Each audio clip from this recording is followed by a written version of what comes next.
Bonsoir à tous et merci de nous être fidèles. Tout de suite, les grandes lignes de ce journal. Le parti Zanakdada soutiendra le candidat Jean-Louis Robinson à l'élection présidentielle. C'est la Valmananamarque qui l'a annoncé ce jour au Magro Béourik.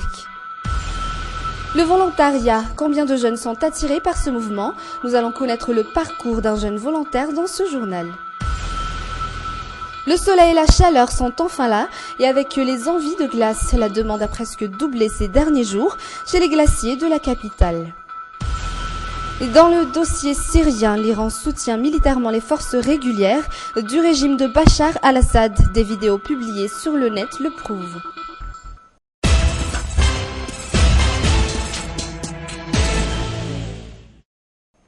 Pour bien entamer l'été, quel genre de vêtements porter en période de forte chaleur? À part le style et la couleur, la matière est aussi prise en compte par bon nombre de gens. C'est un reportage signé Anna Muriel Lenzara Ranjiansu. Cette jeune fille a choisi particulièrement cette tenue à cause de cette chaleur. Je mets une jupe parce qu'il fait chaud. Je peux aussi mettre des shorts, des vêtements légers sans manches. Autant qu'elle peut, elle ne porte pas de vêtements en tissu synthétique, une matière qui fait suer plus que d'habitude et qui fait également dégager une odeur corporelle désagréable.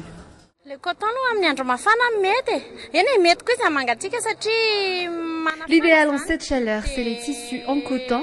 Ça réchauffe également en période d'hiver. Le coton évite à notre corps de dégager une odeur désagréable, contrairement aux tissus synthétiques.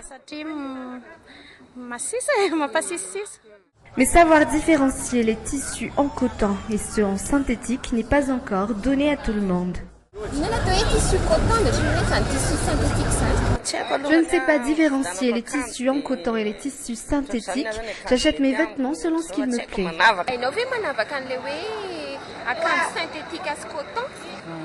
Le coton retient la chaleur, tandis que le synthétique est léger. Le coton est meilleur, le synthétique par contre est très malodorant. La plupart des gens choisissent tous des vêtements en coton avec la chaleur qu'il fait, une raison pour laquelle les couturiers ou les magasins ne vendent que des vêtements faits avec cette matière.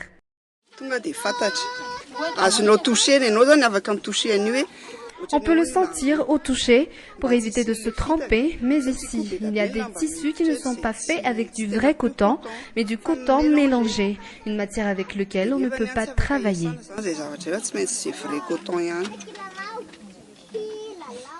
Le soleil, la chaleur, mis à part la mode, la qualité du tissu, est également un facteur important dans l'achat d'un vêtement. Et pour bien se sentir en été, rien de mieux que déguster une bonne glace. La plupart des glaciers doivent maintenant doubler leur production pour arriver à bout de la demande de septembre jusqu'en décembre. C'est la période des glaces. C'est toujours un reportage d'Anna Muriel et de Nzara Ranjiansu. La chaleur revient sur la capitale, un délice qui correspond à ce temps ensoleillé, la glace. Cette mère de famille est sur le point d'en acheter pour ses deux garçons. Nous sommes des habitués, nous habitons tout près. Dès qu'il fait chaud, ils en demandent et je leur en achète. C'est cette température qui grimpe de jour en jour qui a poussé cette mère de famille à s'offrir une glace, le parfum qu'elle a choisi, le chocolat. Parfois, je préfère les parfums mélangés, par exemple chocolat et forêt noire. Malgré tout, nous ne sommes pas encore en plein été. On ne peut pas encore affirmer que l'on fait face à une explosion de la vente de la glace, même s'ils sont déjà nombreux à ne pas s'en passer. Ils ne sont pas encore assez nombreux vu qu'il ne fait pas encore très chaud. Par contre, nous en vendons beaucoup plus maintenant que pendant l'hiver. Nous en vendons près de 8 kilos par jour. Pour ce glacier, il a augmenté de 50% les ingrédients à utiliser dans la production de glace.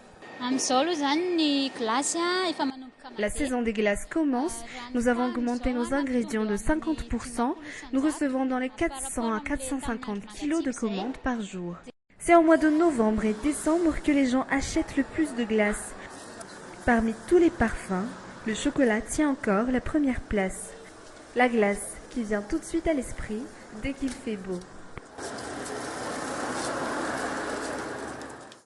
La maîtrise du secourisme et par les conducteurs peut diminuer le nombre de morts dans les accidents de la circulation. C'est ce qu'affirme la Croix-Rouge Malagasy. Malheureusement, tous ou presque ne savent même pas faire les premiers secours en cas d'accident, raison pour laquelle la Croix-Rouge Malagasy a dispensé une formation destinée aux transporteurs pendant 2 jours, du mercredi jusqu'à ce jour, à la gare routière d'Impasapitou.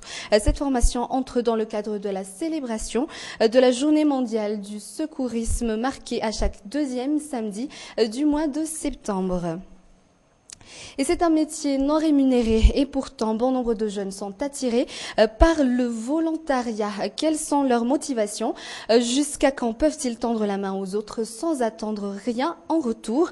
Portrait d'un jeune volontaire, c'est signé Marna Twinjaf et Nzara Ranjiansu. Ces jeunes ne sont pas payés pour ce travail et pourtant ce genre de métier attire de plus en plus de jeunes. Vers la moitié de 2012, Fanny rejoint le mouvement.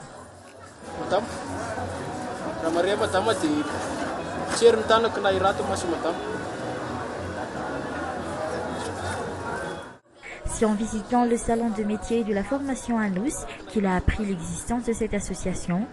Malgré ses 20 ans à l'époque, il a tout de suite été séduit par le volontariat.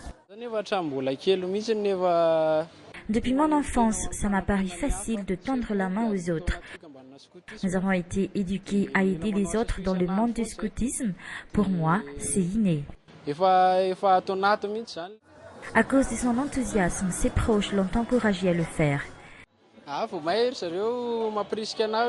Tous mes proches m'ont incité à faire du volontariat. Je reçois également beaucoup de soutien.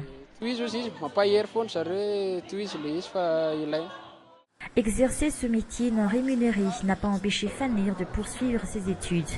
Aujourd'hui, il est en 3e année à l'école polytechnique. Pour l'instant, j'étudie encore. Plus tard, je dois faire un vrai métier, mais je ne veux en aucun cas laisser tomber le volontariat. Fanny envisage de faire du volontariat pendant plusieurs années encore. C'est la fin de ce journal. Merci de l'avoir suivi. L'équipe de la rédaction de Viva vous donne rendez-vous lundi à 12h15 dans Midi Événement. Au revoir.